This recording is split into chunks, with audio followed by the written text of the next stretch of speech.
This call is now being recorded.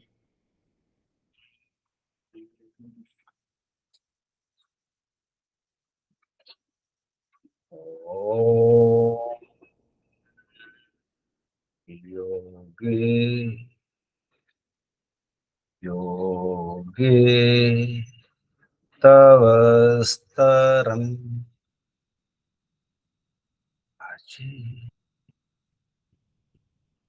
आजे हवामहे सखाय इन्द्रमूतये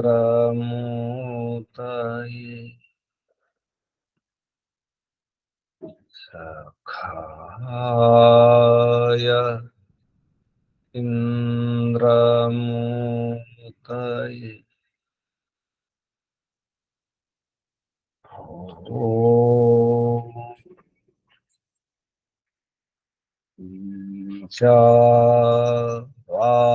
वास्यमिदं सर्वं यत्किं च जगत्यां जगत् येन त्यक्तेन भूयिथा मा गृधः कस्य स्विद्धनम् तेन त्यक्तेन भुञ्जीथा मा गृधः कस्य स्विद्धनम् ॐ वायुरनिलममृतमथेदम् भस्मान्तं शरीरम् ॐ क्रतो स्मर क्लिबे स्मर कृतं स्मर ॐ क्रतो स्मर क्लिबे स्मर कृतं स्मर ॐ हिरण्मयेन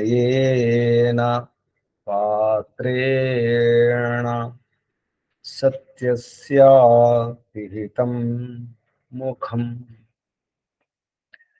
यो सा वादित्ये पुरुषः सोऽसावहम्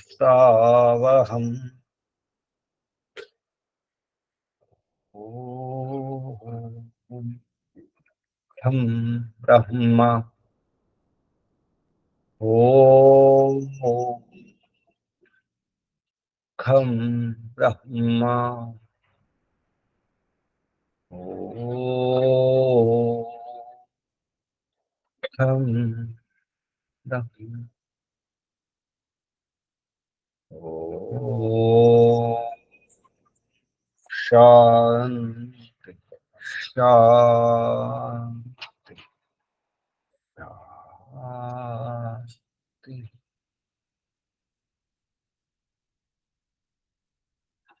परमपिता परमात्मा ओम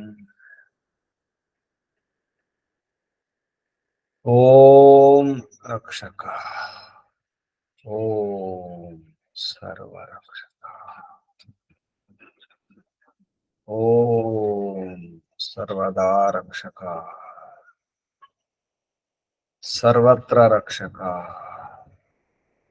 सत्य रक्षक नित्य रक्षक ओम सर्वधा रक्षक सर्वथा रक्षक ओम शाश्वत रक्षक परम रक्षक ओम शाश्वत पिता शाश्वत माता सर्व पिता सर्वमाता। ओम शाश्वत भ्राता दाता विधाता शाश्वत बंधु मित्र सखा। ओम शाश्वत गुरु शाश्वत आचार्य शाश्वत स्वामी शाश्वत राजा राजाधिराजा शाश्वत न्यायाधीशा। ओम ओम सदाधारा सर्वाधारा विश्वाधारा जगदाधारा ईश्वरा परमेश्वरा ईशा परेशा परमेशा। ओम सर्वांतर्यामिन सर्वव्यापका सर्वशक्तिमान न्यायकारी दयालु। ओम सृष्टिकर्ता धर्ता हर्ता संहर्ता प्रलयकर्ता। ओम भूर्भुवस्सुः ओम भूः ओम भुवः ओम स्वः। प्राणदाता प्राणप्रिया समस्त दुख विनाशक सच्चिदानंद स्वरूप आनंददाता सुखकर्ता सुखदायक आत्मदाता बलदाता ज्ञानदाता सर्वदाता हर्षदाता हर्षदा मोक्षदा। ओम ओम ఓం వందనాలు. ఋషులకు మహర్షులకు మునులకు యోగులకు గురువులకు ఆచార్యులకు అధ్యాపకులకు పెద్దలకు మాతాపితలకు శ్రేయోభిలాషులకు మిత్రులకు జడచేతనాది చరాచర జగత్తుకు స్థావర జంగమాన వందనాలు. సర్వేభ్యో నమో నమః. ప్రణవః ప్రణామః. ఆత్మ బంధువులారా శాశ్వత బంధువులారా బ్రహ్మ బంధువులారా ధర్మ బంధువులారా ఆత్మీయ బాంధవులారా మిత్రులారా అత్యంత దుఃఖ నివృత్తి అభిలాషులారా పూర్ణ పురుషార్థులారా మోక్షాకాంక్షలారా ముముక్షులారా విశ్వాత్మ బ్రహ్మ పరమాత్మ దర్శన అభిలాషలారా సాధకులారా ఈశ్వర ఆరాధకులారా ఈశ్వరోపాసకులారా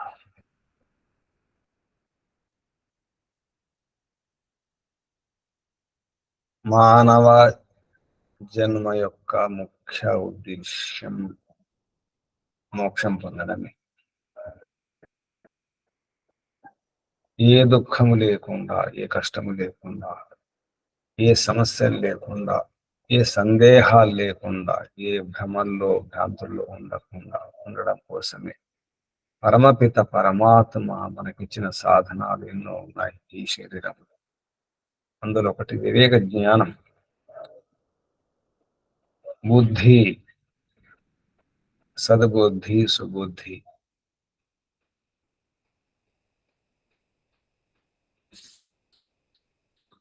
మోక్షం పొందడానికి ఎంత జ్ఞానం అవసరమో ఆ జ్ఞానాన్ని పొందడానికి సాధనాలు కూడా ఇవ్వడం జరిగింది. కేవలము మానవ జన్మలోనే సాధ్యము సంభవము. ఈశ్వరం ద్వారానే సాధ్యము సంభవం. ఈశ్వరం దాని కొరకే మోక్ష సాధనం ధర్మ సాధనం. శరీరం ఆద్యం ఖలు ధర్మ సాధనం. అటువంటప్పుడు ఆటంకాలు ఎన్నో ఉన్నాయి కూడా, అడ్డంకులెన్నో, విఘ్నాలెన్నో. ఆటంకాలేమిటో అడ్డంకులేమిటో వాటిని దూరం చేసుకునే ఉపాయాలు కూడా చెప్పడం జరిగింది. పరమపిత పరమాత్మ వేదము ద్వారా తన ఉపదేశాన్ని సందేశాన్ని పంపడం జరిగింది. ఆ వేదములున్న విషయాలను అర్థమయ్యే శైలిలో ఋషులు మహర్షులు కథల రూపంలో, ఉపాఖ్యానాల రూపంలో, గాథల రూపంలో, సంవాదం ప్రసంగం చర్చ, ప్రశ్న సమాధానం శైలిలో మానవాళికి అందించడం జరిగింది. అందులో ఒకటి కఠోపనిషత్తు, కష్టాలను దాటవేసే ఉపనిషత్తు. కష్టం, కఠోరం, కఠినమంట. కఠినత్వాన్ని ఎలా దూరం చేసుకోవాలి, మన మనసును ఎలా మలుచుకోవాలి, జీవనాన్ని 4 భాగాలుగా విభజిస్తే బ్రహ్మచర్యం, గృహస్థం, వానప్రస్థం, సన్యాసం. ఈ 4 ఆశ్రమాల మధ్యలో 3 సంధులు వస్తాయి. బ్రహ్మచర్యము, గృహస్థము ఒక సంధి, గృహస్థము, వానప్రస్థము రెండవ సంధి, వానప్రస్థము, సన్యాసం మూడవ సంధి. ఈ 3 సంధుల్లో ఎదగడం ఉంటుంది. ఏదో ఆశ్రమంలో ఇరుక్కుపోవడం జరుగుతుంది. బ్రహ్మచర్యం నుంచి గృహస్థం వస్తారు, కొందరు అక్కడ ఆగిపోతారు. జీవితాంతం గృహస్థంలో ఉంటారు, అక్కడి నుంచి వెళ్ళిపోతారు. ఈ తనువును, శరీరాన్ని చాలిస్తారు. కొందరు వానప్రస్థం వరకే వస్తారు, అక్కడ ఆగిపోతారు. అది కాకుండా 3 సంధులు ఉన్నాయి. సందిగ్ధ అవస్థలు, ఆ మధ్యలో అటు ఇటు కాకుండా ఉండే స్థితి, సంక్లిష్ట స్థితి, డోలాయమానం ఉంటుంది. బ్రహ్మచర్యం నుంచి గృహస్థం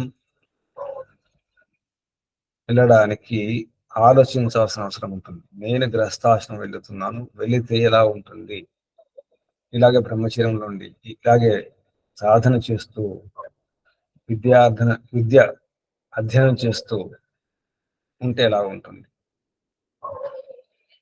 గృహస్థాశ్రమానికి నేను తగుదునా కాదా, న్యాయం చేస్తానా లేదా అని చూసుకోవాలి.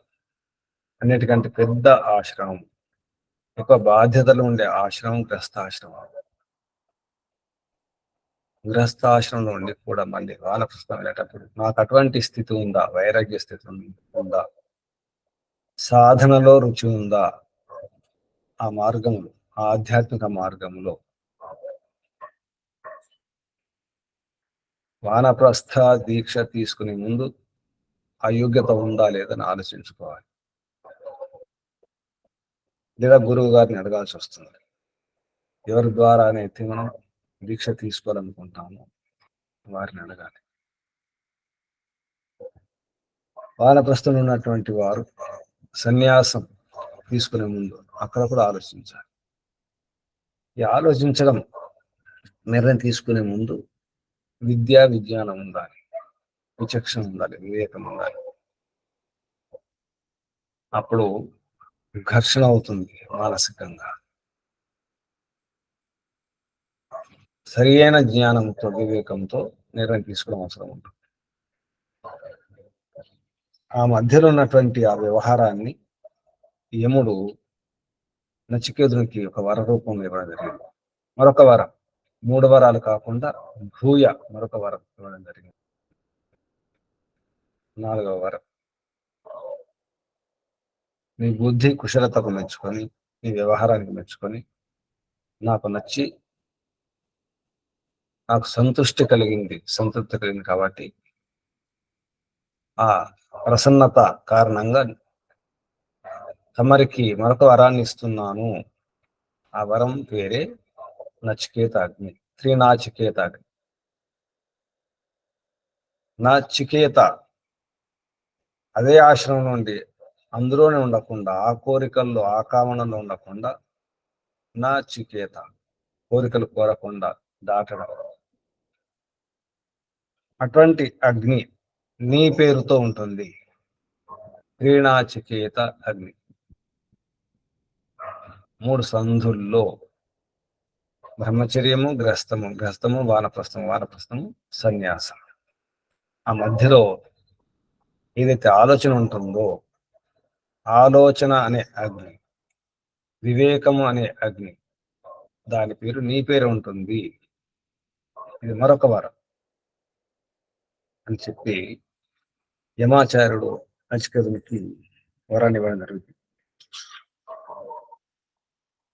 సుఖంగా ఉండాలి అంటే సంతోషంగా ఉండాలంటే సరైనటువంటి నిర్ణయాలు తీసుకోవాలి, అటువంటి సాధన చేయాలి, అటువంటి కర్మలు చేయాలి. దానికి అగ్ని ఉండాలి, వివేకము అనే అగ్ని. ఈ విధంగా త్రీనాచికేత స్త్రిభిర్యేత్య సంధిం త్రికర్మ కృతరతి జన్మ మృత్యు. ఈ జన్మ మరియు మృత్యువులను తరించడానికి ఈ అగ్ని అవసరం. త్రినాచికేత త్రిభిర్యేత్య, 3 నాచికేత అగ్నులను ధారణ చేసుకున్న వారు జన్మ మరణ వీటిని భరిస్తారు. త్రికర్మకృత్, 3 కర్మలు. 3 కర్మలు ఏమిటి? 3 సంధుల్లో చేసే నిర్ణయాలు. బ్రహ్మయజ్ఞం,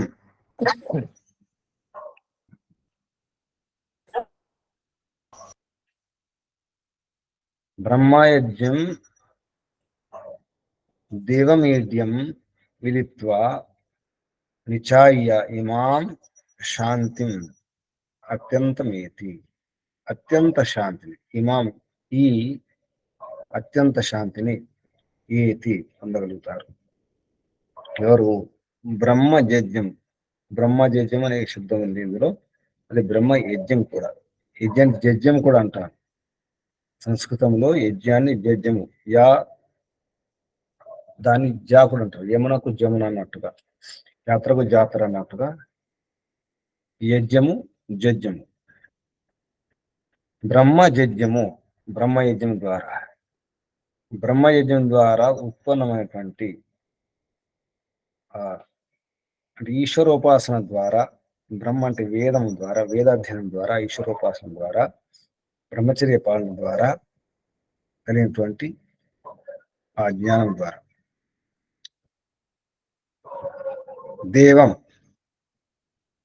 దేవం ఈడ్యం,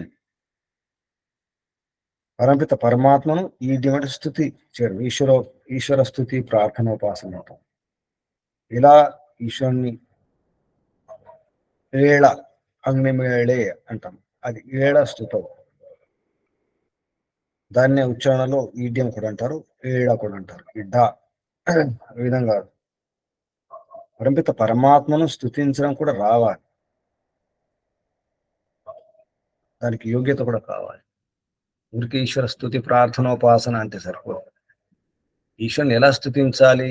లేని గుణాలతో కాదు, ఉన్న గుణాలతో స్తుతించాలి. లేని గుణాలతో స్తుతి చేస్తే అది నింద అవుతుంది. ఉన్న గుణాలు సరిగా తెలుసుకుని ఉన్నది ఉన్నట్టు అర్థం చేసుకుని చెప్పినప్పుడు అది స్తుతి అవుతుంది. ఉన్న లక్షణాలను, ఉన్న గుణాలను, ఉన్న కర్మలను, ఉన్న మహిమలను చెప్పడం స్తుతి. ఆ రకంగా విధిత్వ తెలుసుకొని, నిచాయ్య అంటే పూర్తిగా నిర్ణయం చేసుకొని, పూర్తిగా నిశ్చయం చేసుకొని. నిచాయ్య అంటే పూర్తిగా చయనం చేసుకోవడం, నిష్ఠతో నియమాలతో. దాన్ని అంటే నిశ్చయం, నిహి చయం రెండు ఉన్నాయి. నిహి అనేది ఉపసర్గ. సరైనటువంటి నిర్ణయం తీసుకొని ఇమాం శాంతిం అత్యంతం, ఈ అత్యంత శాంతిని పొందగలుగుతారు, అంటే మోక్షం పొందగలుగుతారు అనే విషయాన్ని కఠోపనిషత్తులో చెప్పడం జరిగింది, ప్రథమ వల్లిలో. అంతకంటే ముందు ఒక శబ్దం చెప్పడం జరిగింది, వైజ్ఞానిక విషయం ఉంది. లోకాదిమం అగ్నిం తమువాచ తస్మై ఇష్టక యావతిర్వా యథా వా చాపి తత్ ప్రత్యవదత్యత్ యథా ఉక్తం అథ అస్య మృత్యు పునః ఏవ ఆహ తుష్టః. 15వ వచనంలో లోకాదిమం అగ్ని, ఈ లోకంలో ప్రముఖంగా ఉండేది ఏంటి? దాని పేరు ఆది అగ్ని అన్నారు. లోకాదిం అగ్నిం, ఆదిమ అగ్ని. అందులో స్వర్గలోక సాధకమైనటువంటి అగ్ని ఆది అగ్ని అన్నారు. ఆ ఆది అగ్ని ఏమిటో ఇది వైజ్ఞానిక విషయం. నిజానికి అగ్ని లేకుండా ఏ సుఖం లేదు. శరీరంలో అగ్ని లేకుండా ఏ సుఖం లేదు. అగ్ని లేకపోతే అన్ని రోగాలు వస్తాయి. బయట కూడా అగ్ని ఉండాల్సిందే. ప్రతి పదార్థంలో అగ్ని ఉంటుంది. అంటే విద్యుత్ ఒక రకమైన శక్తి. వైజ్ఞానిక భాషలో స్థిర విద్యుత్ అంట. స్థిర విద్యుత్ ఉంటుంది. ఆరంభంలో కూడా అగ్ని ఉంటుంది. లోక ఆదిమం అగ్ని. ఈ అగ్ని లేకపోతే మన శరీరంలో ఏది పనిచేయదు. ఈ అవయవము పనిచేయదు. కళ్ళు చూడాలంటే అగ్ని ఉండాల్సిందే. చెవులు వినాలంటే అగ్ని ఉండాల్సిందే. ఆ క్రమంలో ఈ అగ్నిని ఉపదేశిస్తున్నాను చెప్పడం జరిగింది. జ్ఞానం కూడా అగ్ని. అగ్ని అంటే జ్ఞానం కూడా. పరమిత పరమాత్మ యొక్క జ్ఞానమే అగ్ని. ఆదిమ అగ్ని. ఋతంచ సత్యంచ వేద్ధ తపస్సు అధ్యజాయత. తపస్స పరమిత పరమాత్మ యొక్క తపస్సు ద్వారా, అంటే పరమిత పరమాత్మ యొక్క జ్ఞానం ద్వారా. జ్ఞానం అనే తపస్సు.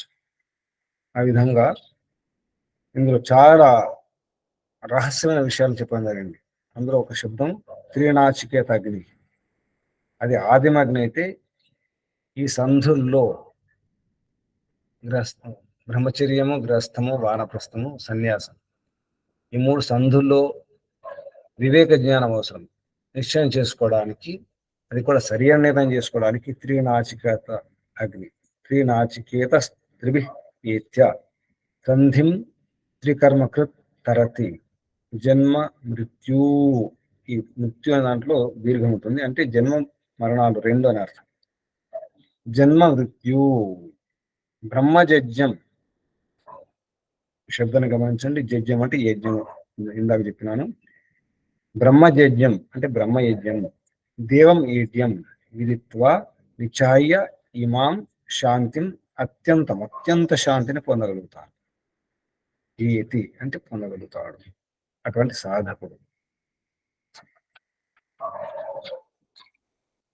యమాచార్యుని పేరు ఇందులో మహాత్మ చెప్పడం జరిగింది. ఇంతకుముందు యమాచార్యుడు, మృత్యు ఈ విధంగా సంబోధన. 16వ వచనంలో తం అబ్రవీత్ ప్రియమాణో మహాత్మా వరం తవ ఇహ అద్య దదామి భూయ. ఈ నచికేతునికి అబ్రవీత్ అన్నారు. ప్రియమాణ అంటే ప్రసన్నమైనటువంటి మహాత్ముడు ఎవరు? యముడు. యమ అనగానే మనకు భయం ఇస్తుంది. యమధర్మరాజు గుర్తుకొస్తాడు.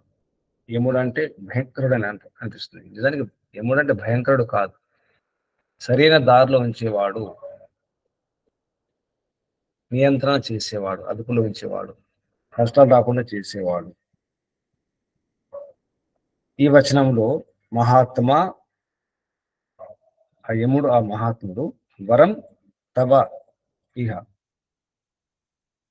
ఇక్కడ నచికేతుని అంటున్నారు, తవ అద్య ఈరోజు, వరం ఒక వరాన్ని, దదామి ఇస్తున్నాను, భూయ అది ఎక్కువ, మరొక వరాన్ని, భూయ వరం ఈరోజు నీకు ఇవ్వడం జరుగుతుంది అధికంగా. భూయ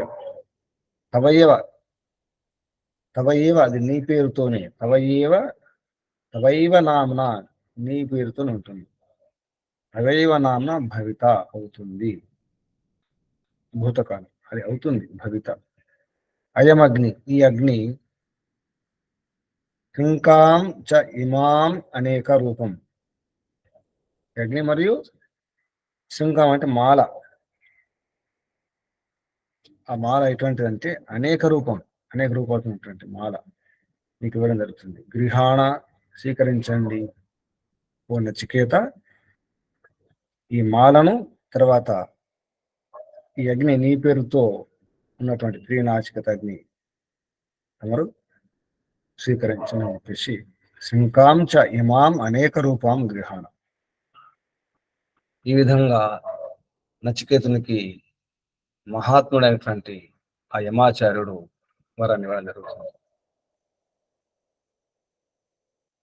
ఆ వరం త్రినాచికేతాగ్ని. అగ్నిలో వేరు అగ్నులు ఉన్నాయి. గార్యపతి అగ్ని, దక్షిణాగ్ని, ఆహ్వని అగ్ని, ఇలా అగ్నుల పేరు ఉంటాయి. అందులో ఈ త్రినాచికేత అగ్ని అనేది అన్ని ఆశ్రమాలలో ఉపయోగపడేది. ఇది వివేక జ్ఞానం అనే అగ్ని. చికేత అగ్ని కాదు, నచికేత. ఆ నచికేత అనే శబ్దంలోనే అర్థం ఉంది. కోరికను దాటి వెళ్ళడం. బ్రహ్మచర్యం నుంచి గ్రస్తం, గ్రస్తం నుంచి వానప్రస్థం, వానప్రస్థం నుంచి సన్యాసం. ఆ విధంగా ముందుకు వెళ్ళి ఆత్మహత్య చేసుకుంటూ అత్యంత సుఖాన్ని, అత్యంత శాంతిని, శాంతిం అత్యంతం ఏతి, ఈ విధంగా అత్యంత శాంతి పొందడానికి ఈ త్రినాచికేత అగ్ని ఉపయోగపడుతుంది. ఎప్పుడైనా సందిగ్ధ అవస్థ వచ్చినప్పుడు, అర్థం కాని స్థితి వచ్చినప్పుడు ఈ అగ్నినే వాడుకోండి అని అర్థం. అదే అగ్ని విచక్షణ అగ్ని, వివేక జ్ఞానం అనే అగ్నిని వాడుకోవడం అవసరం. అది ఏ సందర్భమైనా, ఎటువంటి సమస్యలు వచ్చినా, ఏ సందేహాలు వచ్చినా, ఏ స్థితి వచ్చినా బుద్ధి, వివేక బుద్ధి అనే అది అవసరం ఉంటుంది. ఆ విషయంలో ఈ కఠోపనిషత్తు యొక్క ఉద్దేశమే కఠినములను, కష్టములను దూరం చేయడం కొరకే ఈ ఉపనిషత్తు. కఠ ఋషి అంటారు, ఏదో అంటారు, కానీ దీని యొక్క ఉద్దేశం ఈ పేరులోనే ఉంది. ఒక సమగ్రమైన ఉపనిషత్తు అంటే కఠోపనిషత్తు.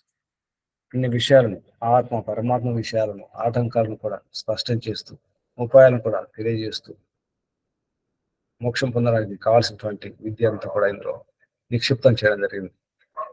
ఇందులో ఎన్నో విషయాలను భగవద్గీతకు తీసుకోవడం జరిగింది. ఈ విధంగా త్రినాచికేత త్రిభిః ఏత్య సంధిం త్రికర్మ కృత్తరతి జన్మ మృత్యు బ్రహ్మజజ్ఞం దేవమీడ్యం విదిత్వా నిచాయ్య ఇమాం శాంతిం అత్యంతం ఏతి. ఈ విధంగా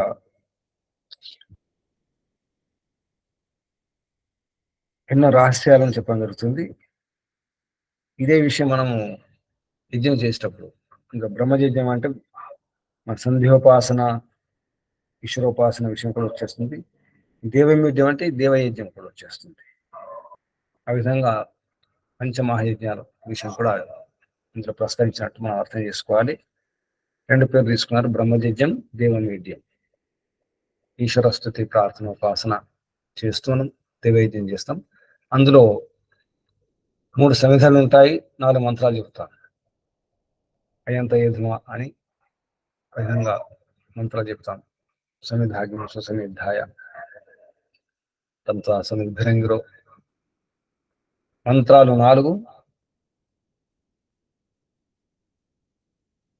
4 మంత్రాలు చెప్పి 3 సమిధలు వేస్తాం. దాని అర్థం ఏంటి? 4 ఆశ్రమాలు, 3 సంధులు అని అర్థం. 2 మంత్రాలు ఎందుకు చెప్తాం అంటే మధ్యలో 2 ఉంటాయి కాబట్టి. బ్రహ్మచర్యం, గ్రస్తము, వానప్రస్థం. ఈ గ్రస్తం, వానప్రస్థం 2 మధ్యలో అటు ఇటు వస్తాయి. బ్రహ్మచర్యానికి గ్రస్తానికి మధ్యలో ఆ ఒక సంధిలో అప్పుడు కూడా గ్రస్తం వస్తుంది. మరి గ్రస్తం వానప్రస్థంలో కూడా గ్రస్తం వస్తుంది, వానప్రస్థం. మళ్ళీ వానప్రస్థం సన్యాసంలో వానప్రస్థం 2 సార్లు వస్తుంది. అంటే గ్రస్తము, వానప్రస్థం 2 సార్లు వస్తుంది మాట. బ్రహ్మచర్యం, గ్రస్తము, వానప్రస్థము, సన్యాసం. గ్రస్తం, వానప్రస్థం అని చెప్పేసి 2 శబ్దాలు కూడా కలిసి ఉంటాయి. గ్రస్తము, వానప్రస్థం. బ్రహ్మచర్యాస్తము, సన్యాసాస్తం అనే శబ్దాలు రావు, అక్కడ కూడా గమనించాలి. బ్రహ్మచర్యము, సన్యాసం అది చివరివి. ఆరంభం బ్రహ్మచర్యం అయితే చివరిది సన్యాసం. మధ్యలో గ్రస్థం అంటే స్థితికి స్థిరంగా ఉండేదని అర్థం. వానప్రస్థంలో కూడా వనంలో స్థిరం, అక్కడ కూడా స్థిరంగా ఉండాలి. వానప్రస్థులు తిరగడానికి వీలు లేదు, ప్రచారం కాదు, నిజానికి సాధన చేసుకోవాలి, స్థిరంగా ఉండాలి, ఇంకా సేవ ఉంటుంది. గ్రస్తులందరికీ సేవ చేసుకోవాలి, అందరిని రక్షించుకోవాలి. స్థిరంగా ఉన్నప్పుడే, గ్రస్తులు స్థిరంగా ఉన్నప్పుడే, సంపాదించినప్పుడే ఆస్తులు ఉన్నప్పుడే, ధనం ఉన్నప్పుడే, సాధన ఉన్నప్పుడే గృహస్థులు ఏమైనా చేయగలుగుతారు. అన్ని ఆశ్రమాలకు స్థిరమైనటువంటి స్థితిని ఇచ్చేది గృహస్థం, స్థిరం. అలాగే వానప్రస్థం కూడా, వనంలో కూడా స్థిరంగా ఉండాల్సి వస్తుంది. అక్కడ కూడా అతిథి సేవ ఉంటుంది. బ్రహ్మచారులకు, సన్యాసులకు అతిథి సేవ ఇవన్నీ ఉండవు. ఈ పితృయజ్ఞాలు, అతిథి యజ్ఞం, ఈ బలివైశ్వ దేవయజ్ఞం ఇటువంటి ఏమి ఉండవు. అందుకే 4 మంత్రాలు 3 సమిధలు వేస్తారు. అది గుర్తు. త్రినాచికత అగ్నికి గుర్తు అనమాట. దేవయజ్ఞంలో సమిధలు 3, 4 మంత్రాలు. ఆ విధంగా కూడా దాన్ని గ్రహించాలి. ఈ విషయం కనుక అర్థం చేసుకుంటే ఇక జన్మ మృత్యుని తరించవచ్చు అన్నారు. త్రికర్మక తరతి జన్మ మృత్యు. జన్మను మృత్యును, జన్మను తరించాలి, మృత్యును కూడా తరించాలి. మృత్యును దాటాలి, జన్మను కూడా దాటాలి. జన్మలో ఉన్నాం, మానవ జన్మలో ఉన్నాం ఈ దేహంలో. ఇక్కడి నుంచే తరించే ప్రయత్నం చేయాలి. మళ్ళీ మళ్ళీ మరణం కాదు, ఇదే చివరి మరణం. మళ్ళీ జన్మ అవసరం లేదు, ఇదే చివరి జన్మ.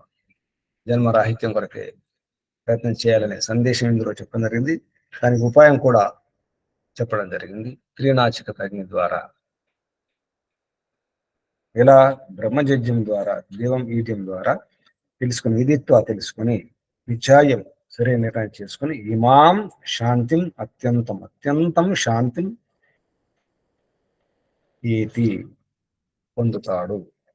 ఆ విధంగా చేసినవాడు, ఆ విధంగా వ్యవహారం చేసినవాడు. నాకు స్వర్గం సాధన కావాలి, స్వర్గ సాధక అగ్ని కావాలి అంటే మనలో ఉన్నటువంటి జ్ఞానం అనే అగ్ని, అలాగే బయట వ్యవహారంలో విద్యుత్తును వాడుకోవడం రావాలి, అగ్నిని వాడుకోవడం రావాలి. ఈ అగ్ని విద్యుత్ వలన చాలా సుఖాలు ఉంటాయి. స్వర్గం అంటే నిజానికి సుఖం, సాధనాలు కూడా స్వర్గమే. అందుకే స్వర్గ లోకం అన్నారు. లోకం అంటే సాధనాలు, స్వర్గం అంటే స్థితి. అటువంటి విశేష సుఖ స్థితికి కావాల్సిన సాధనాలను కూడా అవసరం. వాటిని కూడా పొందడానికి ప్రయత్నం చేయాలి. అది అగ్ని ద్వారా సాధ్యమవుతుంది.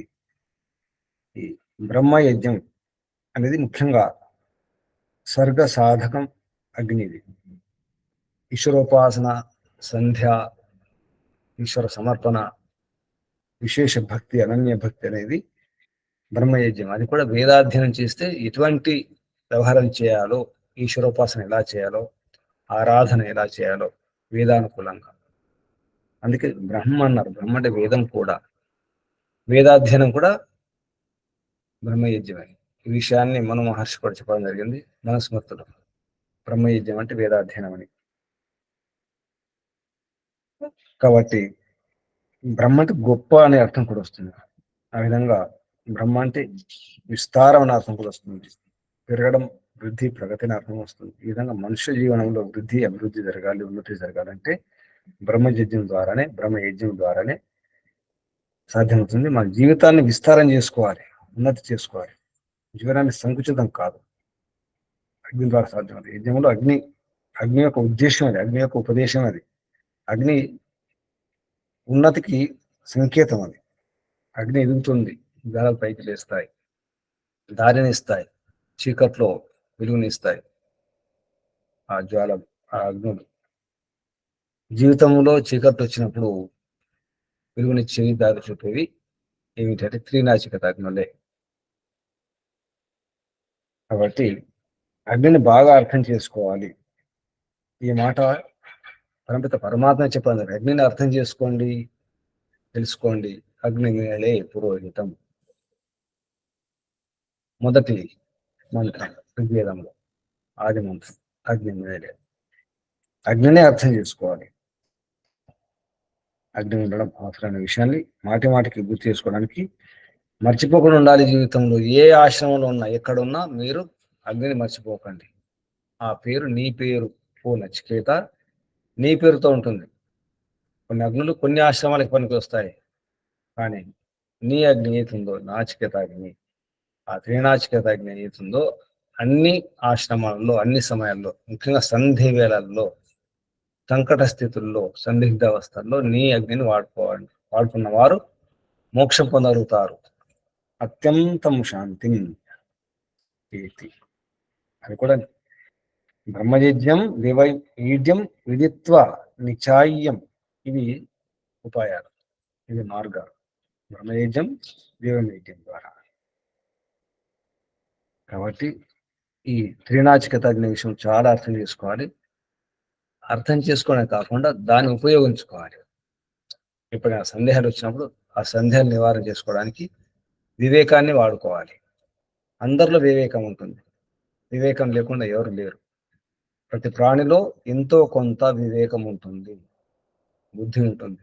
కానీ మానవ శరీరంలో అత్యంత వివేకం ఉంటుంది. ఎంతవరకు అంటే మోక్షం పొందడానికి ఎంత వివేకం అవసరమో, ఎంత జ్ఞానం అవసరమో, ఎంత విచక్షణ అవసరమో అంత శక్తి బుద్ధిలో ఉంటుంది, బౌద్ధిక శక్తి. దాన్ని వాడుకోవడానికి ప్రయత్నం చేయడం లేదు. అందుకే మన సాధన సరిగా సాగడం లేదు.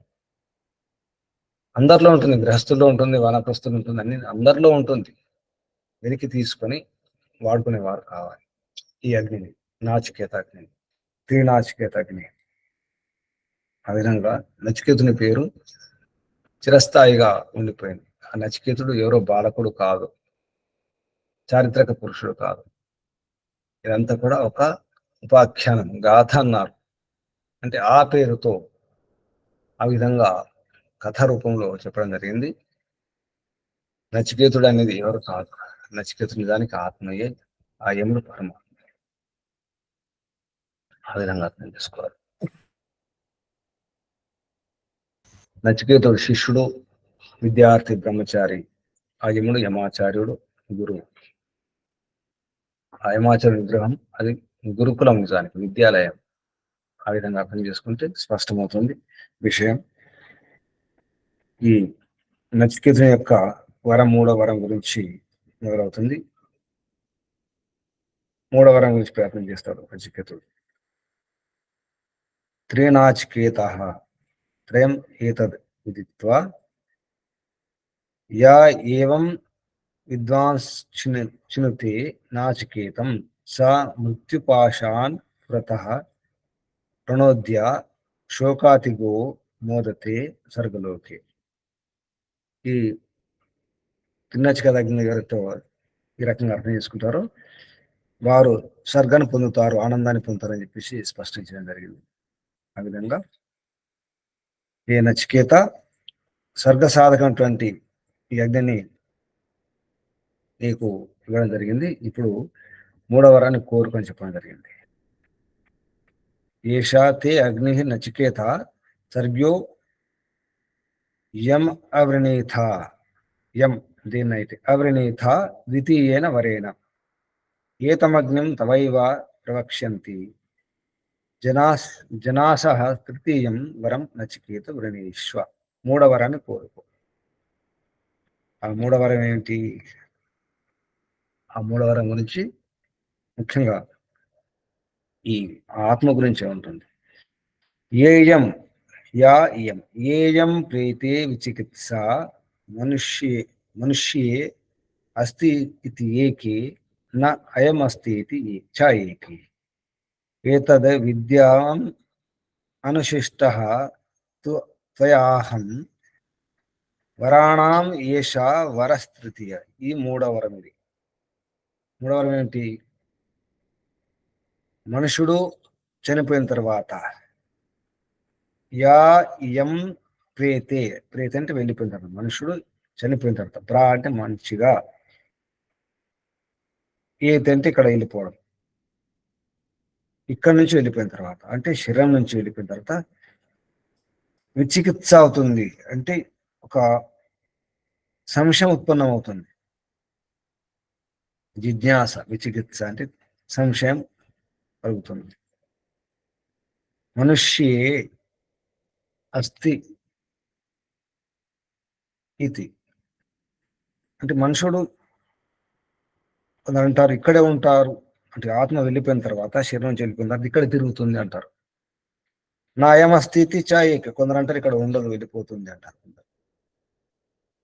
శరీరం నుంచి వెళ్ళిపోయిన తర్వాత ఆత్మ ఎక్కడ ఉంటుంది, ఎటు వెళ్ళిపోతుంది? దీనికి సమాధానం కావాలి. ఇది ముఖ్యమైన అసలు ప్రశ్న ఇది. మానవుడు వెళ్ళిపోయిన తర్వాత, ఇక్కడ మానవుడు అంటే ఆత్మ వెళ్ళిపోయిన తర్వాత, ఆత్మ శరీరం నుంచి వెళ్ళిపోయిన తర్వాత, మానవుడు వెళ్ళిపోయిన తర్వాత అంటే ఎందుకు మానవుడు వెళ్ళిపోవాలి, ఇతర జంతువులు పశువులు వెళ్ళిపోవాలి అంటే వెళ్ళిపోతాయి.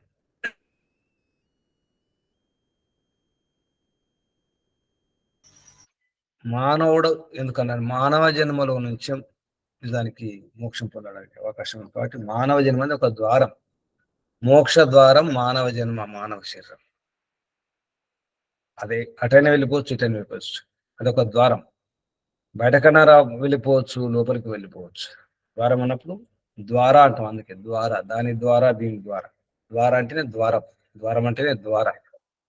మనం లోపలికి బయటకు ద్వారం ద్వారానే పోతుంటాం, వస్తుంటాం. కాబట్టి ఈ మానవ దేహము, మానవ జన్మ ఇది ఒక ద్వారం, మోక్ష ద్వారం. అలాగే నరక ద్వారం కూడా. బయటకు వెళ్ళిపోతే అది నరక ద్వారం అవుతుంది, పతనం అయిపోతే.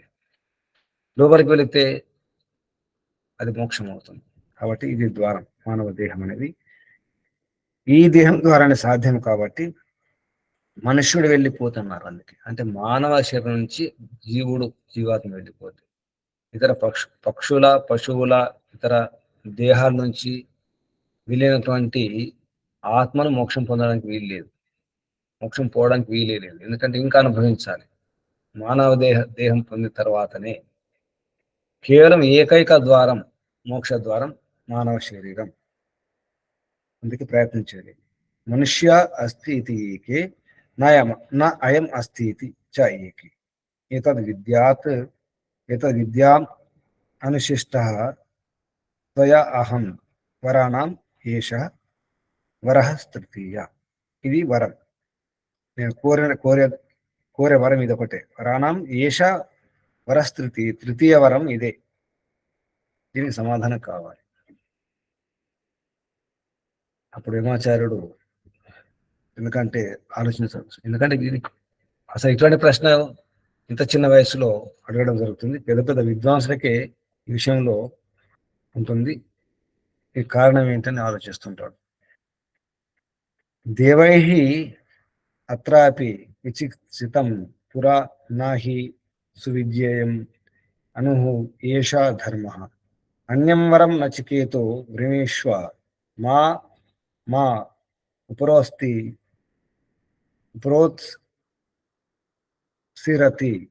మా సుజనైనం మా సృజనైనం మా సృజ ఏనం. ఈ విధంగా, ఎందుకంటే పెద్ద పెద్ద విద్వాంసులు కూడా ఈ విషయంలో అడగడం జరిగింది, జిజ్ఞాస చేయడం జరిగింది. విచిక్స చేయడం అంటే దీని గురించి సందేహించి అడగడం జరిగింది. ఈ విషయంలో తెలుసుకోవడం అనేది చాలా కష్టం. నాహి సువిద్యేయం అనహు ఏష ధర్మ. ఇది సువిద్యేయం కాదు. ఈ మాట, ఈ విషయం అవుతుందో అంత తొందరగా అర్థం చేసుకోవడం అనేది, తెలుసుకోవడం అనేది సరళమైన విషయం కాదు. చాలా గొప్ప అనుధర్మం అంటే సూక్ష్మ విషయం. సువిద్యేయం అనుహు ఏష ధర్మ. ఏష ధర్మ అనుహు, చాలా సూక్ష్మ ధర్మం ఇది, సూక్ష్మ విషయం. ఇక్కడ ధర్మం అంటే విషయం. ఈ సూక్ష్మ విషయంలో ఇంతకుముందు కూడా గొప్ప గొప్ప విద్వాంసులు విచికిత్స చేసినారు, సంశయించినారు, జిజ్ఞాస చేసినారు, తెలుసుకునే ప్రయత్నం చేసినారు. కానీ చాలా సూక్ష్మ విషయం, అందరికి తొందరగా అర్థం కాదు అందరికి. కాబట్టి హే నచికేత, ఇది కాకుండా వేరే ఏదైనా వరం కోరుకో, మరొక వరం ఏదైనా, ఇది కాకుండా. అన్యం వరం నచికేతో వృణీష్వ. ఏ నచికేత, అన్యం వరం వృణీష్వ, వేరే వరాన్ని కోరుకో, ఇది కాదు. మామ వద్దు, ఇది కాకుండా. ఈ విషయం వదిలిపెట్టేసి. ఉపరోత్సి అంటే ఇది బాధ పెట్టేది, ఉపరోత్సి అన్నారు. కాబట్టి అతిసృజ విడిచిపెట్టి, మా సృజ ఏనం, అతి మా సృజ ఏనం, మా అతిసృజం ఈనం. ఈనం అంటే దీన్ని, ఈ వరాన్ని సృజ, అతిసృజ వదిలిపెట్టేసి. ఎందుకంటే అంత తొందరగా అర్థమయ్యేది కాదు. ఇది ఏషధర్మ, ఏషధర్మ అనుహు. ఈ ధర్మం, ఈ విషయం, సూక్ష్మ విషయం, ఇది నా హీ సువిజ్ఞేయం, తొందరగా సరళంగా అర్థమయ్యే విషయం కాదు. ఇది జ్ఞేయం కాదు, సువిజ్ఞేయం కాదు, నా సువిజ్ఞేయం. ఇది కాకుండా మరొకటి కోరుకోరాని అని చెప్పడం జరిగింది. ఎందుకంటే ఇది చాలా సూక్ష్మ విషయం, ఒక మాటతో చెప్పేది కాదు, చాలా చెప్పాల్సి వస్తుంది, చాలా విషయాలు చెప్పాలి ఆ విషయంలో. కాబట్టి వదిలిపెట్టేసేయండి. అంతకుముందు కూడా ప్రయత్నం చేయడం జరిగింది, ఇప్పుడు కూడా ఋషి మహర్షులు ప్రయత్నం చేసి చెప్పడం జరిగింది. అయినప్పుడు కూడా ఈ విషయం ఎంతమందికి అర్థమైంది? ఈ త్రినాచికేత అగ్ని కానీ, ఆశ్రమాలు కానీ, ఈ మానవ జన్మ యొక్క ఉద్దేశం కానీ, పరమ లక్ష్యం కానీ, ఈశ్వరోపాసన కానీ ఎంతమందికి అర్థమవుతుంది? అందుకే ఇప్పుడు కూడా ఇదే సమస్య. నచికేతులం కాదు కాబట్టి, మనకు అటువంటి జిజ్ఞాస లేదు కాబట్టి ఆ రకంగా ఆలోచించడం లేదు. నిజంగా ఆలోచిస్తే అదే సమస్య, ఇప్పటికీ అదే సమస్య. ఇది సూక్ష్మ విషయం, అందరికి అర్థమయ్యే విషయం కాదు. అందుకే ఇటువైపు అందరూ రారు. నిజంగా వాస్తవంగా న్యాయంగా ఎవరు ప్రయత్నం చేయడం లేదు. మనం లోకంలో ఉన్న కాబట్టి లోకంలాగే జీవించాలని చూస్తాం, అలాగే ఉండాలని చూస్తాం, అందుకే అలాగే ఉంటాం. అది కాదు, అసలు మానవ జన్మ యొక్క ఉద్దేశం అది కాదు, పరమలక్ష్యం అది కానీ కాదు అని అర్థం చేసుకున్నాడు. వేరుగా ఉంటాం. అప్పుడు మనుషులు మనల్ని వేరుగా చూస్తారు. అప్పుడు ఒంటరైపోతాం. ఒంటరైపోయిన తర్వాత భయం వేస్తుంది. నేను ఒంటరి పోరాటం ఎందుకు చేయాలని చెప్పేసి మళ్ళీ అటే వెళ్ళిపోవడానికి ప్రయత్నం చేస్తాం. అలాగే ఒకరొకరు అటే వెళ్ళిపోతుంటారు. ప్రపంచంలో ఉండాలని చూస్తారు, ఆ మాయా లోకంలో ఉండాలని చూస్తారు. అదే జరుగుతుంది.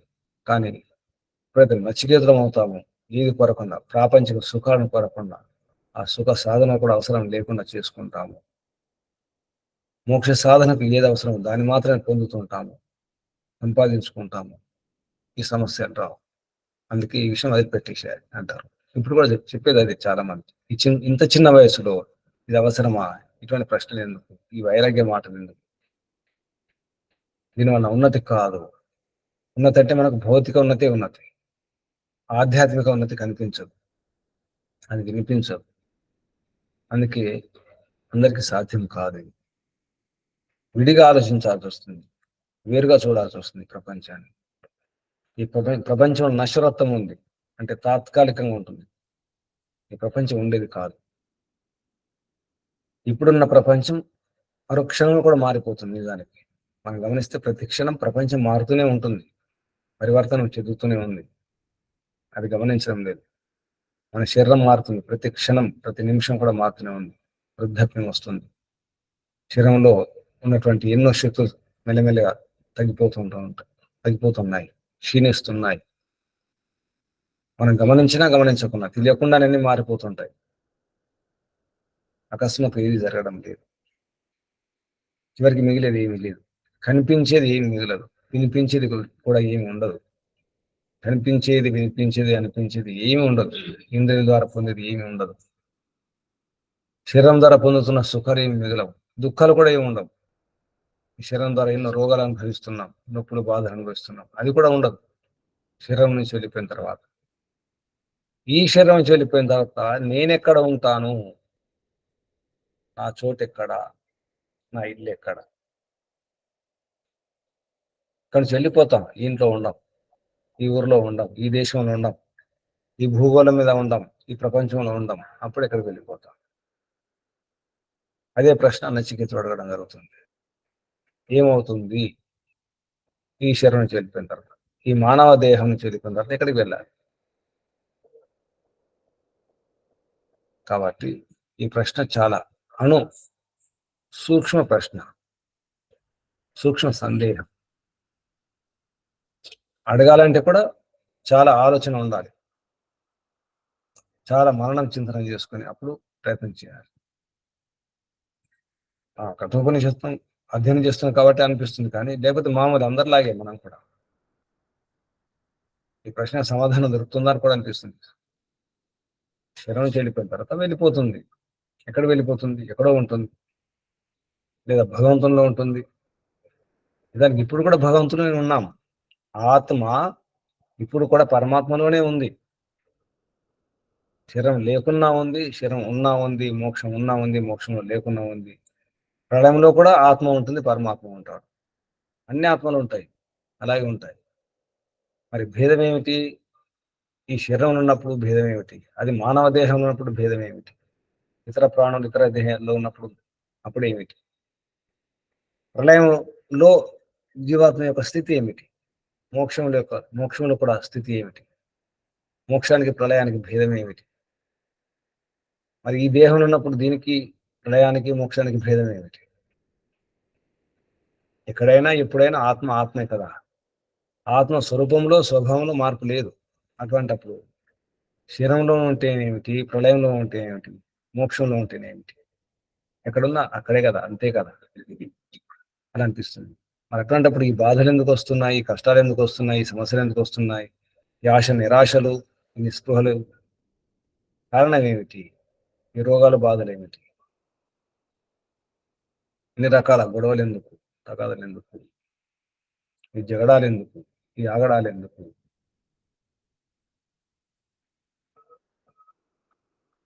ఆ విషయంలోనే చర్చ.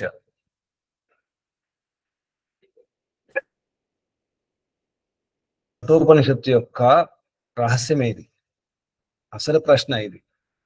నిజానికి ఇక్కడ నుంచే కఠోపనిషత్తు ఉపదేశం మొదలవుతుంది. ఇంతవరకు భూమిక ఉపోద్ఘాతమే జరిగింది, త్రినాచికేత అగ్ని అక్కడి నుంచి మొదలవుతుంది. దానికి త్రినాచికేత అగ్ని మొదలవుతుంది. ఆలోచించాలి, ప్రతి ఆశ్రమంలో ఆలోచించాలి. బ్రహ్మచర్యగా ఉన్నవారు కూడా ఆలోచించాలి. నేను బ్రహ్మచర్య ఆశ్రమం నుండి విద్యాధ్యయనం చేస్తున్నాను, వేదాధ్యయనం చేస్తున్నాను, విద్యను పొందుతున్నాను, సంపాదించుకుంటున్నాను, నింపుకుంటున్నాను.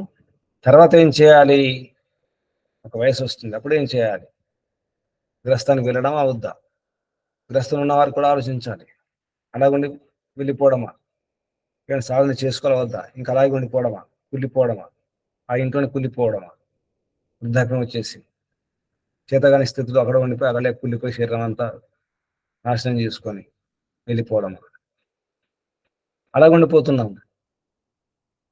ఆ ఇంట్లోనే, ఆ గదిలోనే, అక్కడి నుంచి శరీరం నుంచి వెళ్ళిపోవడం చూస్తాం. ఇంటి నుంచి బయటకు వస్తే బతకడం కష్టం, కష్టాలు అనుకుంటాం. ఇల్లు దాటితే కష్టాలే కష్టాలు అనుకుంటాం, ఇల్లే స్వర్గం అనుకుంటాం. అలాగే ఉండిపోతాం. సరే, ప్రయత్నం చేసినాం, వానప్రస్థం తీసుకున్నాం. వానప్రస్థం తీసుకుని కూడా మళ్ళీ ఇంట్లోనే ఉంటాం. మళ్ళీ అవే బంధాలు, బంధువులు, అవే బంధనాలు, అవే సంస్కారాలు, అవే అలవాట్లు, అదే భోజనం. అందుకే వానప్రస్థికి భోజనం మార్చాలి. వానప్రస్థి భోజనం ముని భోజనం అన్నారు. నిజానికి మౌనం ఉండాలి, ఎక్కువ మాట్లాడడం వీలేదు. మరణం చింతనం ఎక్కువ చేసుకోవడానికి అవకాశం వానప్రస్థం. మళ్ళీ అక్కడ అలాగే ఉంటాం, అది వ్యవహారం చేస్తాం. సన్యాసం తీసుకుని కూడా అది వ్యవహారం చేస్తాం.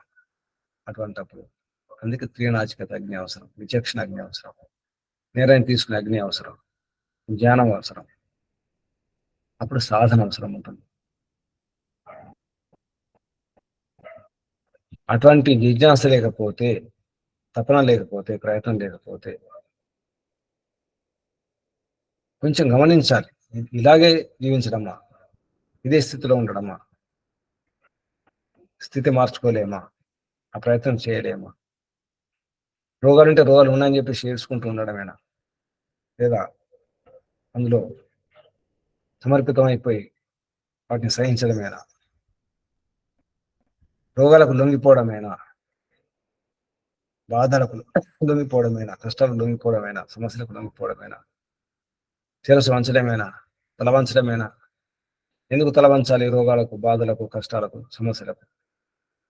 కొంచెం ప్రయత్నం చేస్తే పారిపోతాయి, రోగాలు పారిపోతాయి, బాధలు పారిపోతాయి, అశాంతి పోతుంది, నిరాశ పోతుంది, భయం పోతుంది. ప్రయత్నం చేస్తే భయం కూడా ఉండదు. కొంచెం అర్థం చేసుకొని ప్రయత్నం చేస్తే వెంటనే క్షణంలోనే భయం వెళ్ళిపోతుంది. దానికి అర్థం చేసుకుంటే భయం లేని స్థితిలో ఎన్నోసార్లు ఉన్నాం, సంతోషంగా ఎన్నోసార్లు ఉన్నాం, ఉత్సాహంగా సాహసంతో ఎన్నోసార్లు ఉన్నాం జీవితంలో. ఒక్క క్షణంలో భయాన్ని దూరం చేసుకోవచ్చు. దానికి కూడా సాధన కావాలి. అలాగే రోగాలు కానీ, చివరికి దుఃఖాలు కానీ, చివరికి బంధనాలు కానీ, చివరికి మోక్షం కూడా. ఒక్క క్షణంలో మోక్షం పొందే అవకాశం ఉంది. నిజానికి మోక్షంలో ఉన్నాము, ఇది అతిశయోక్తి కాదు. ఎందుకున్నామంటే పరమపిత పరమాత్మ అంతటా ఉన్నాడు, లోపల బయట చుట్టూ అంతటా ఉన్నప్పుడు పరమపిత పరమాత్మ ఎవరు? ఆనందమే ఆనందం, శాశ్వతానందమే, అపార అనంతానందమే పరమపిత పరమాత్మ, సచ్చిదానంద స్వరూపమే, ఆనంద ఘనం, సందేహం లేనటువంటి ఆనంద ఘనం పరమపిత పరమాత్మ. అంతటా ఉన్నప్పుడు అంతటా సుఖం ఉంది కదా, ఆనందం ఉంది కదా. అటువంటిప్పుడు మనం ఎక్కడున్నాం? పరమాత్మలో ఉన్నాం కదా. పరమాత్మ వద్దే ఉన్నాం, పరమాత్మ ఒడిలో, పరమాత్మ గర్భంలో ఉన్నాం, హిరణ్య గర్భంలో ఉన్నాం. ఉన్నప్పుడు భయం ఎందుకు? భయం వేస్తుందంటే మనం దూరంగా ఉన్నాం అనుకుంటున్నాం. బిడ్డ తల్లి ఒడిలో పడుకొని మర్చిపోయి ఏడ్చినట్టు ఉంటుంది. లేచి చూస్తే తల్లి ఒడిలో ఉన్నాడు బిడ్డ. అలా ఉంటుంది. అలాగే మనం కూడా మోక్షంలో ఉన్నాము, అనుభవిస్తున్నాము కూడా, కానీ ఆస్వాదించడం లేదు, తెలుసుకోవడం లేదు, అనుభూతి చెందడం లేదు. నేను మోక్షం నుండి మోక్షాన్ని అనుభవిస్తున్నాననే అనుభూతి లేదు, గ్రహించలేకపోతున్నా. ఇదే వింత నిజాన్ని. అందుకే అగ్ని కావాలి. శబ్దం ఆదిమం, లోకాదిమ అగ్ని అన్నారు. ఊరికే కాదు, ఇది లోకాదిమగ్నిం తం ఉవాచ. అగ్ని ఉండాలి, లోపల అగ్ని ఉన్నప్పుడే సాధ్యమవుతుంది. ఆ విచక్షణ అగ్ని, వివేకమైన అగ్ని, తెలుసుకోవాలని అగ్ని, జిజ్ఞాస ఉన్నప్పుడే ఇది సాధ్యం. నచికేతునికి ఆ జిజ్ఞాస కలిగింది, ఆ అగ్ని పెరిగింది. ఆ అగ్ని ప్రజరెళ్ళి హిమాచలం వద్దకు తీసుకొచ్చింది. అలా ఎందరెందరో కూడా ఇటువంటి ప్రయత్నం చేసిన వారు ఉన్నారు. ఏమిటి ప్రపంచం ఏమిటి? అందరు పోతున్నారు, చనిపోతున్నారు, ఎన్నో ప్రాణాలు పోతున్నాయి, ఎన్నో గొడవలు. వీటి కారణం ఏమిటి? అందరు ఇలాగే ఉంటారా? నేను కూడా ఉంటానా? నా స్థితి ఏమవుతుంది? నా గతి ఏమవుతుంది? ఈ శరీరం ఉంటుందా నా శరీరం అనే సందేహం కలిగింది మహర్షి దయానంద సరస్వతి గారికి. వారి చెల్లి మృత్యువు చూసి, ఆ పినతండ్రి మరణాన్ని చూసి భయం కలిగింది. ఏది ఉండదు, అన్ని పోతాయి, మరణాన్ని జయించాలి. అలాగే ఎందరో, సత్యపతిజీ గారు, మా గురువు గారు కూడా అంతే. భారత పాకిస్తాన్ విభజన సమయంలో అందరూ చంపుకుంటారని తెలిసింది, చూడలేదు, చంపుకుంటున్నారు, చనిపోతున్నారు హిందువులు, ముస్లింలు. ఆలోచన వచ్చేసింది, ఇలా చంపేస్తారా, చనిపోతారా, నన్ను కూడా ఎవరైనా చంపేస్తే అప్పుడు నేనే అయిపోతాను, తర్వాత ఏం జరుగుతుంది? ఆలోచన వచ్చేసింది. గురుకులం వెళ్ళిపోయారు 20 ఏళ్ల వయసులో, 20 ఏళ్ళు దాటిన తర్వాత. అక్షరం ముక్క రాదు, వేద గురుకులానికి వెళ్ళిపోయారు. ఇలాగే నచికేతునిలాగే సాధించినారు, యోగి అయినారు, వేద విద్వాంసులు అయినారు. ఇప్పుడు కూడా జరుగుతుంది అదే. మనం ప్రయత్నం చేస్తే మనం కూడా నచికేతులం అవుతాం. నచికేతులం కావాలి, ప్రాపంచిక సుఖాలను కోరకుండా ఉండాలి. నచికేత అంటే మరొక అర్థం జిజ్ఞాస, కోరేవాడు, మోక్షం పొందాలని కోరిక గలవాడు అని అర్థం వస్తుంది. మనకి హిమాచార్యుడు కావాలి, సరైన దారి చూపేవాడు కావాలి, నియమాలను తెలిపేవాడు కావాలి. యముడంటే నియమాలను తెలిపేవాడు, నియంత్రించేవాడు. నియముడు అర్యముడు పరమపిత పరమాత్మ నిజానికి. అందుకే యమాచార్య అంటే పరమాత్మ అన్నారు, నచికేతుడు అంటే జీవాత్మ అన్నారు. యమాచార్య అంటే ఆచార్యుడు, నచికేతుడు శిష్యుడు. ఈ విధంగా కూడా వర్ణించడం జరిగింది. ప్రయత్నం చేద్దాం, ఈ విషయాన్ని అర్థం చేసుకునే ప్రయత్నం చేద్దాం. ఇందులో ఉండడమా, అదే స్థితిలో ఉండి మురిగిపోవడమా, అందులో కుళ్ళిపోవడమా, ఈ శరీరం కుళ్ళిపోయిందాక ఉండడమా, ఈ శరీరాన్ని, ఈ ధర్మ సాధనాన్ని వాడుకోవడమా? ఆ స్థితిలో అలాగే మనం లొంగిపోయి ఉండడమా? నిజానికి ప్రయత్నం చేస్తే ఇటువంటి గడ్డు స్థితిని కూడా మనం ఎదుర్కోవచ్చు. ప్రయత్నం చేస్తే మార్పు తెచ్చుకోవచ్చు.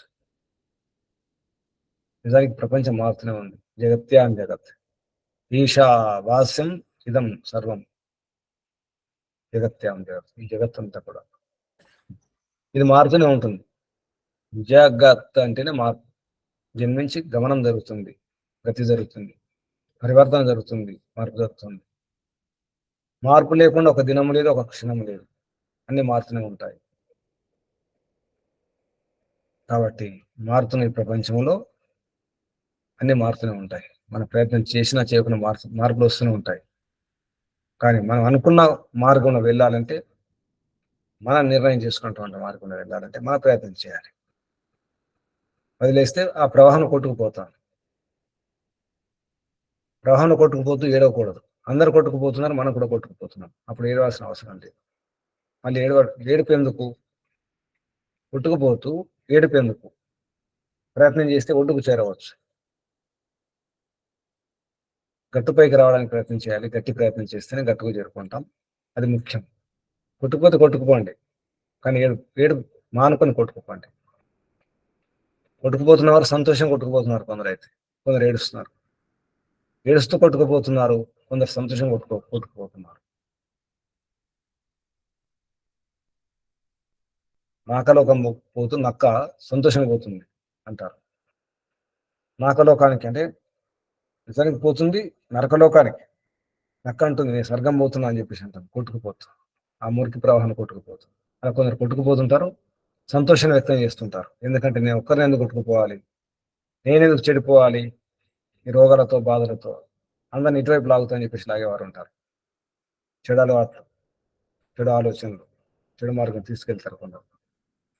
కొందరు రోగాలను అంటించేవారు ఉంటారు, కష్టాలను అందించేవారు ఉంటారు, దుఃఖాలను అందించేవారు. అటువంటి వారు నేనెందుకు దుఃఖంలో ఉండాలి, నేనెందుకు కష్టంగా ఉండాలి, నేనెందుకు పడుతుండాలి, అందరినీ బాధ పెడతాను,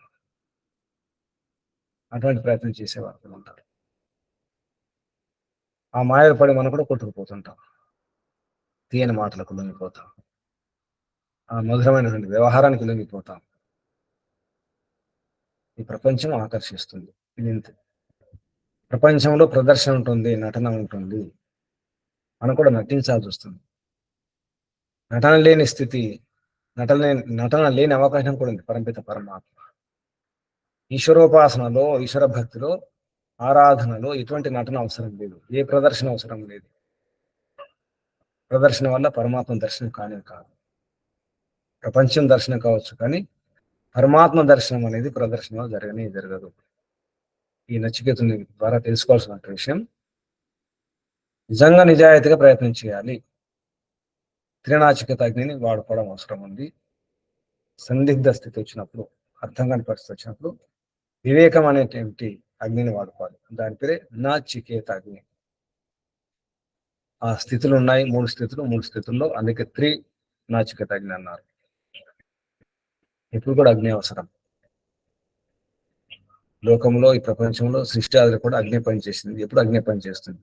ఆ అగ్ని పరంపిత పరమాత్మే, ఇది కాదు. అగ్ని అంటే తపస్సే, ఘర్షణీయ, సంఘర్షణీయ, జిజ్ఞాసే మార్పు తెస్తుంది. ఆ జిజ్ఞాస పేరే అగ్ని కూడా. ప్రయత్నం చేద్దాం. మనం కూడా నచికేతులం అవడానికి ప్రయత్నం చేద్దాం. ప్రాపంచిక కోరికలు కోరకుండా ప్రయత్నం చేద్దాం. ప్రాపంచిక కోరికలు కోరుకొని పూర్తి చేసుకొని ఎన్ని అనుభవించినా ఇంకా సరిపోదు ప్రపంచం. కాబట్టి ఈ శరీరం ద్వారానే, అందుకే మనుష్య అన్నారు. ఈ మానవుడు ఇక్కడి నుంచి వెళ్ళిపోయిన తర్వాత, మానవుడు ఎవరు? జీవుడే, జీవాత్మయే. మానవ దేహం నుంచి వెళ్ళిపోయినటువంటి మానవుడు. అందుకే మనం మానవులం కావాలి, మనుషులం కావాలి, మనువులం కావాలి. మన జ్ఞాని, మన అవబోధనే. మను అంటే జ్ఞాని అని అర్థం. జ్ఞానం కావాలి, వివేక జ్ఞానవంతులం కావాలి. అప్పుడే సాధ్యమవుతుంది. అందుకే మనువు యొక్క సంతానం కూడా అన్నారు. మనువు యొక్క సంతానం, మన యొక్క అపత్యం అంటే సంతానం. మన యొక్క సంతానం, మనం మానవులం, మనుషులం, మనస్సుతో పనిచేసేవారు. మననాథ మనుష్య మత్వా కర్మాణి సివ్యంతి ఇది మనుష్య, ఆలోచనతో పనిచేసేవారు. కాబట్టి ఆలోచించి బుద్ధితో, అక్కడ మనసు అంటే బుద్ధితో పనిచేసేవారు, వివేకం ఉన్నటువంటి బుద్ధితో. మనకున్నంత వివేకం ఏ ప్రాణికి లేదు కాబట్టి, మనకి అవకాశం ఉంది కాబట్టి ఈ మానవ దేహం ద్వారానే మోక్షం పొందడానికి అర్హత ఉంటుంది, అవకాశం ఉంటుంది. కాబట్టి ఇది ద్వారం, ఈ ద్వారాన్ని సరిగ్గా వాడుకోవాలి. ఎన్నో ఉపాయాలు చెప్పడం జరుగుతుంది. ఇంకా ఈ విషయంలో యమాచార్యుడు యొక్క ప్రలోభాలు ఉంటాయి, నచికేతును వాటిని తిరస్కరించడం జరుగుతుంది. ఏ సుఖాలు అవసరం లేదు, ఏది అవసరం లేదు చెప్పేసి, నాకు కావాల్సినటువంటి ప్రశ్న ఇదే, దీనికి సమాధానం కావాలి. జీవుడు ఏమవుతాడు, జీవుని యొక్క స్థితి ఏమిటి, ఆత్మ ఏమవుతుంది, అదే కావాలి. ఆ ప్రశ్నకు సమాధానం కావాలని చెప్పేసి గట్టిగా ఉంటాడు. యమాచార్యుని యొక్క పరీక్షాది ప్రలోభాలు, అందులో నచికేతుడు నెగ్గడం జరుగుతుంది. అప్పుడు మొదలవుతుంది యమాచార్యుని ఉపదేశం. ఇది విషయం, కఠోపనిషత్తు విషయం.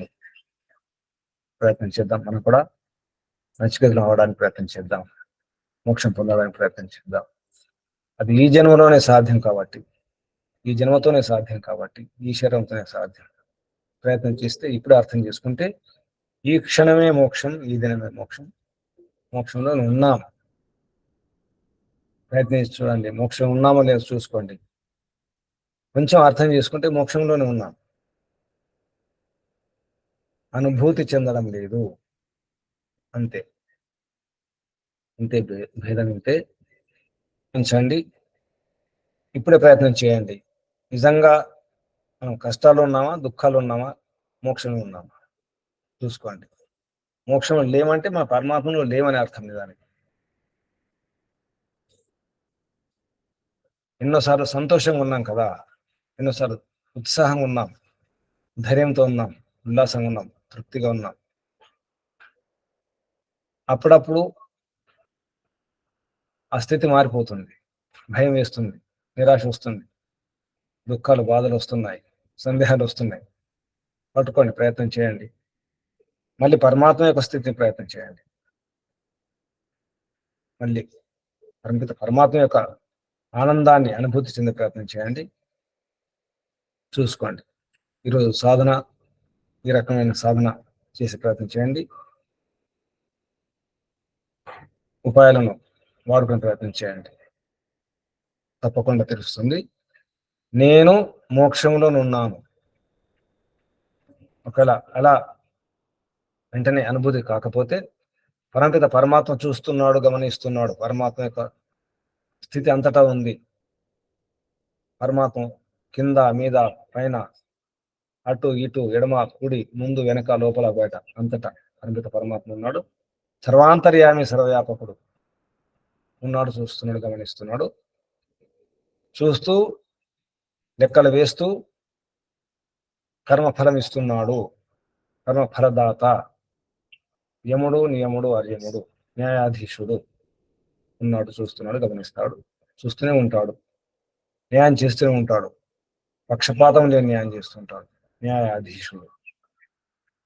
యో అస్మాన్ ద్వేష్టి యం వయం ద్విష్మస్తం వో జంభేదధ్మ. ఏ పరమిత పరమాత్మ నాలో ఉన్న, మాలో ఉన్న ద్వేషాలను, ఇతరుల ద్వేషాలను, మా పట్ల ఇతరులకున్న ద్వేషాలు, ఇతరుల పట్ల మాకున్న ద్వేషాలు అన్నిటి కూడా నీ న్యాయం అనే కోరల్లో ఉంచేస్తున్నాము, తమరే న్యాయం చేయండి. ఈ అస్మాన్ ద్వేష్టి యం వయం ద్విష్మ తం వహ, తమరి యొక్క జంభే, న్యాయమైన కోరల్లో, ఆ దవడల్లో ఉంచేస్తున్నాం, న్యాయం చేయండి అని సమర్పణ చేసుకోండి. ప్రయత్నం చేయండి. సంధ్యోపాసనలో మనం చేసేటువంటి ప్రార్థన ఇది. యో అస్మాన్ ద్వేష్టి యం వయం ద్విష్మస్తం వో జంభే దధి. నిజంగా సమర్పణ చేసుకుని చూడండి, ఎన్నో సమస్యలు దూరం అయిపోతాయి. ఈ వాక్యాన్ని నింపుకునే ప్రయత్నం చేయండి. ద్వేషం లేకుండా ఉండే ప్రయత్నం చేయాలి. ద్వేషమే కాదు, రాగం కూడా ఉండకూడదు. రాగమే కాదు, మోహం కూడా ఉండకూడదు. రాగము, ద్వేషము, మోహం అనేది దోషాలు. ఈ దోషాలే ఎన్నిటికో కారణం, అనర్థాలకు కారణం. రాగము, ద్వేషము, మోహమే దుఃఖ జన్మ ప్రవృత్తి దోష మిథ్యాచారం అనే దాంట్లో కూడా దోషం లాంటివే, రాగద్వేషాలే. మన ప్రవృత్తికి ధర్మాధర్మ చేయడానికి, పుణ్యపాప చేయడానికి కారణం ఇవే. ఆ పుణ్యపాపల కర్మ వాటి ఫలితంగానే జన్మ వస్తుంది. ఆ జన్మ కారణంగానే మనకు కష్టాలు వస్తాయి, బాధలు వస్తాయి. జన్మ లేకుండా ఉండడమే అసలైనటువంటి ఉపాయం. జన్మరాహిత్యం కొరకే ప్రయత్నం చేయాలి. అది ఇప్పుడే ఈ క్షణమే ప్రారంభించాలి. దానికోసం సాధన చేసుకోండి, నిర్ణయం చేసుకోండి, నిశ్చయం చేసుకోండి. నిశ్చాయ సరైన నిర్ణయం తీసుకోండి, మోక్షం పొందండి. అవకాశం ఉంది, అందరికీ అవకాశం ఉంది. ప్రయత్నం చేస్తే, సాధన చేస్తే సాధ్యమవుతుంది, సంభవం అవుతుంది. ఓం శం శుభం. ఓం ఓం ఓం. పరమపిత పరమాత్మకు, ఋషులకు, మహర్షులకు, మునులకు, యోగులకు, గురువులకు, ఆచార్యులకు అందరికీ, కలియుగ ఋషి మహర్షి దయానంద సరస్వతి గారి యొక్క గురువు గారు దండి స్వామి విరజానంద సరస్వతి గారికి, మహర్షి దయానంద సరస్వతి గారికి ధన్యవాదాలు. బంధులారా, ఈశ్వరోపాసకులారా, ఆరాధకులారా, సాధకులారా, మీ అందరు కూడా వందనాలు, అభినందనాలు. పరమపిత పరమాత్మ ఆశీర్వాదాలు. ఓం శం శుభం. ఓం ఓం. శాంతి శాంతి.